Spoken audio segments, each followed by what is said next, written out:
Alright, NCT zone में आपका स्वागत है। आज हम बात करने वाले हैं सेंट्रल यूनिवर्सिटी ऑफ तमिलनाडु। इसने भी अपना रजिस्ट्रेशन पोर्टल जो है वो लॉन्च कर दिया है और यहाँ रजिस्ट्रेशन जो है स्टार्ट हो चुका है। रजिस्ट्रेशन स्टार्ट हुए 2 दिन हो चुका है, यानी कि 16 तारीख से ये जो है अपना रजिस्ट्रेशन स्टार्ट कर चुका है। आज हम पूरा बात करेंगे इस पर कि आपको रजिस्ट्रेशन कैसे करना है। ये 16 तारीख को नोटिस आया था, वही एक नोटिस है, ठीक है। तो उसके लिए माफ़ी चाहूँगा, काफ़ी टाइम हो गया इसके आए हुए, 2 दिन हो गए, उसके लिए माफ़ी चाहूँगा। पर मैं अपडेट देने की पूरी ट्राई करता हूँ कि जल्द से जल्द दे दूँ। तो ये वीडियो पता नहीं आप तक कब तक पहुँचे, ठीक है। तो आज तो 18 हो गया है, मोस्ट प्रोबेबली आ जाएगा आज ही आपके पास। देखते हैं, अगर पूरा नोटिस पूरा अगर सेटअप कर लिया, पूरा वीडियो वीडियो बन गया तो अपलोड कर दूंगा मैं। बाकी नेटवर्क इशू आ गया तो उसके लिए माफ़ी चाहूँगा। आइए बात करते हैं पहले कि जो ये बहुत पहले एक नोटिस आया था उसमें क्या क्या बताया था। क्या पहले तो आप जान लो कि यहाँ पे जो ऑफ़र किया जाता है बीएससी बीएड ऑफ़र किया जाता है, जो कि मैथ में, ठीक है। मैथ में ध्यान रखना इस बात को, मैथ में सिर्फ मैथ वाले ही यहाँ एलिजिबल हैं, यानी कि बायो वाले एलिजिबल नहीं है, ठीक है। आपके पास क्या क्या सब्जेक्ट होना चाहिए, तो आप यहाँ पे सब्जेक्ट दे सकते हो पीसीएम के साथ। आपका लैंग्वेज 1 लैंग्वेज 2 कोई भी होगा चलेगा। और टीचिंग एप्टीट्यूड जनरल टेस्ट जो कि रहता ही रहता है आपका। जो हमारा 12th में है उतना मिनिमम जो आना चाहिए था आपका, अगर आप जनरल से हो तो 60% आना चाहिए था एग्रीगेट। वहीं अगर ओबीसी एनसीएल से हो या ईडब्ल्यूएस से हो तो 55% आया है तो आप एलिजिबल हो। एससी एसटी में अगर आपका 50% आया है एग्रीगेट तो आप एलिजिबल हो। अगर आपका 1 जुलाई 2025 तक 20 साल के हो चुके हो तो आप एलिजिबल हो। 20 से प्लस में हो, एक दिन भी ज़्यादा हो तो फिर आप एलिजिबल नहीं हो, ठीक है। कि अंडर 20 एज जो हैं वो एलिजिबल हैं यहाँ पे, ठीक है। यहाँ पे साफ साफ लिखा हुआ है, आप चाहो तो इसको पॉज करके पढ़ सकते हो।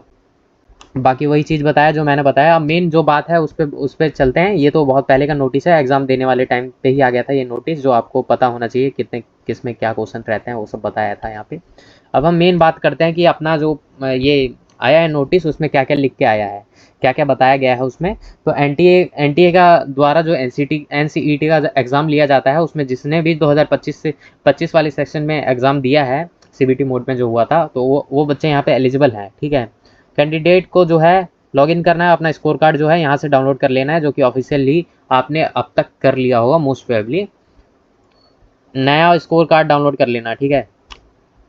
और अभी आपको बता दूं कि अगर आपने 2025 में एनसीईटी का एग्ज़ाम दिया है और आप बीएससी बीएड मैथ से करना चाहते हो, 4 साल का आईटेप का कोर्स है जो कि सेंट्रल यूनिवर्सिटी ऑफ तमिलनाडु द्वारा करवाया जाता है। और आपको अगर करना है तो आपको एक पोर्टल पे रजिस्ट्रेशन करना होगा। वो पोर्टल का लिंक ये है, ठीक है। इस पोर्टल पे जाके अभी आपको दिखाऊंगा, आप टेंशन मत लीजिए, आपको पूरा प्रोसेस बताऊंगा। अभी आपको बस इतना बता देता हूँ कि जितने भी सेंट्रल यूनिवर्सिटी हो गए, स्टेट यूनिवर्सिटी हो गए, वो समर्थ पोर्टल द्वारा ही अपना रजिस्ट्रेशन पोर्टल जो है करवाते हैं। तो समर्थ पोर्टल ऑलमोस्ट सेम ही होता है सबका। तो अगर आपने किसी एक वीडियो में भी मेरी कोई एक वीडियो भी देखा है ना, जैसे कि अगर अभी वीडियो के लास्ट में डॉक्टर हरि सिंह गौर का देख लेना, तो उसमें जैसे मैंने रजिस्ट्रेशन प्रोसेस बताया वही इसका सेम है, ठीक है। तो इसलिए दोबारा नहीं बना रहा मैं वीडियो। तो अभी मेन मेन जो बात है उस पर हम बात कर लेते हैं। तो सबसे पहले मैं आपको बता दूं कि जो यहाँ रजिस्ट्रेशन है वो 16 तारीख से स्टार्ट हो चुका है और ये जो प्रोसेस चलेगा वो 31 तारीख तक चलेगा, शाम के रात के 12 बजे तक, ठीक है। यहाँ लिखा हुआ था, ठीक है। तमिलनाडु में ये आता है और जो भी इंटरेस्टेड है वो यहाँ एलिजिबल हैं, ठीक है। ज़रूरी नहीं था कि आपको यहाँ सेलेक्ट करना था, यहाँ पे ओपन काउंसलिंग हो रही है, ठीक है। अगर आप इंटरेस्टेड हो तो आप यहाँ पे अप्लाई कर दो। मैथ वाले ही एलिजिबल हैं यहाँ पे, ध्यान रखना, ठीक है। जिनके पास मैथ है 12th में वो एलिजिबल रहेंगे यहाँ पे।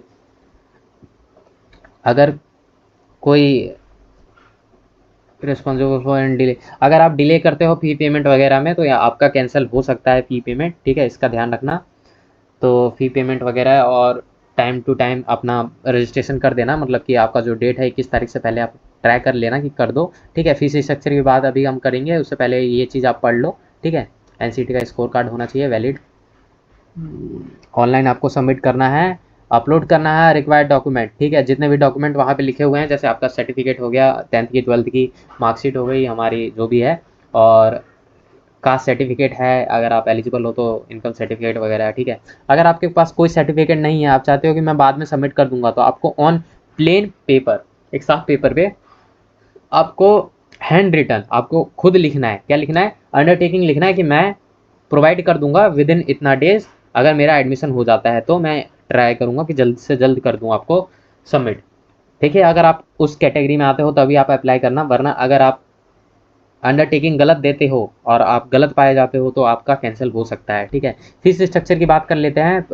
तो ये सेंट्रल ऑफिशियल वेबसाइट है, इस पर जाके अभी मैं आपको दिखाऊंगा। तो फीस स्ट्रक्चर की बात कर लेते हैं। तो जो फीस रहने वाली है रजिस्ट्रेशन की, ओबीसी एनसीएल और जनरल और ईडब्ल्यूएस का वो 250 रहेगा, ठीक है। वही SC ST का 150 रुपये है। अगर आप PWD से आते हो तो आपको जो है कोई फीस नहीं देना पड़ेगा, ठीक है। अब बात करते हैं कि अगर कुछ आपका क्वेरी है कि मैं यहाँ एलिजिबल हूँ या ना हूँ, मुझे क्या करना चाहिए, तो आपको इस ईमेल पे पूछ सकते हो, आपको रिप्लाई मिल जाएगा, या इस नंबर पे कॉल करके आप पूछ सकते हो, ठीक है। ये नंबर अभी मैं साफ साफ आपको दिखा देता हूँ, ठीक है। ये साफ साफ दिख रहा है आपको नंबर, ये नंबर आपको दिख रहा है ना, जूम कर देता हूँ। इस नंबर पे आपको कॉल करना है और वर्किंग डेज के अंदर ही कॉल करना है, मतलब मंडे टू फ्राइडे आप ट्राई करना, और सुबह 10 बजे से शाम के 5 बजे तक आप ट्राई करना, ठीक है। वरना ये तो ऑफिस का नंबर नहीं, किसी पर्सनल नंबर के लिए लग रहा है, तो आप यहाँ पे कॉल करके पूछ सकते हो अगर आपकी कोई इंक्वायरी है तो। अब बात करते हैं यहाँ का फीस स्ट्रक्चर कैसा रहने वाला है। तो मतलब फर्स्ट ईयर में क्या फ़ीस लगने वाली है आपकी, और पर ईयर जो है क्या लाई करेगा फीस स्ट्रक्चर। तो ये ऑफिशियली है, ठीक है, जो कि 9 जून को निकाला गया था, ऑफिशियल है, ठीक है। तो यहाँ मैं आपको दिखाता हूँ जो हमारे ITAP का कोर्स है, ये वाला ग्रुप 2 जो है, ये वाला ग्रुप 2 यहाँ पे ITAP BSc BEd मैथ में करवाया जो जाता है। यहाँ पे आप देख सकते हो जो ट्यूशन फीस है पर ईयर वो 13,129 रुपये लगता है, ठीक है। पर सेमेस्टर, बेसिकली पर ईयर बोल दिया, पर सेमेस्टर, ठीक है, यानी कि एक सेमेस्टर में 6 महीने होते हैं, उसके अकॉर्डिंग देख लो। एडमिशन फीस आपका एक टाइम ही लगेगा, ठीक है। और जनरल कॉजन मनी भी एक बार ही देना है 2,000, और 500 रुपये एनुअल फी लिया जाएगा, एलुमनाई फी, जो कि आपका टोटल फर्स्ट ईयर का जो है 19,283 रुपये पड़ जाता है आपका एक एडमिशन के टाइम पे, ठीक है। उसके बाद हर सेमेस्टर जो है आपको इतना इतना देना पड़ेगा, 13,129 रुपये, ठीक है। इसके बाद हॉस्टल मैस वगैरह जो आप लेते हो वो चीज़ आप देख लेना, ठीक है। यहाँ यहाँ कुछ ऐसा मेंशन नहीं था जो मैं आपको बता पाऊँ। इसके अलावा अगर कोई भी डाउट है आपका तो आपको इंक्वायरी करनी है, यानी कि आपको अगर लग रहा है कि वहाँ हॉस्टल मिलेगा कि नहीं मिलेगा, या फिर आपको कोई भी प्रॉब्लम है, तो आपको उस नंबर पे कॉल करना है, ठीक है, और आपको पूछना है। वो नंबर फिर से देखना है तो मैं दिखा देता हूँ आपको, एक सेकेंड। मैं ये नंबर है, मैं बोल रहा हूँ, लिख दो 9442488406, ठीक है। तो ये नंबर है, आपको प्रोवाइड करवा दिया मैंने, और इन्फॉर्मेशन जो देनी थी वो दे दिया। अब हम चलते हैं वेबसाइट पे, वहाँ पे आपको मैं दिखाता हूँ। ये ऑफिशियल वेबसाइट पे जैसे ही आप आते हो, सेंट्रल यूनिवर्सिटी ऑफ तमिलनाडु, तो आपको ये वाला सेक्शन दिखता है यहाँ पे, ठीक है, ये वाला, ठीक है। इस पर जैसे ही आप क्लिक करते हो तो आपका ये वाला PDF खुल जाता है, जो मैंने ऑलरेडी आपको बता दिया, ठीक है। ये नंबर और ईमेल आपको दिखा दिया, फीस स्ट्रक्चर आपको बता ही दिया।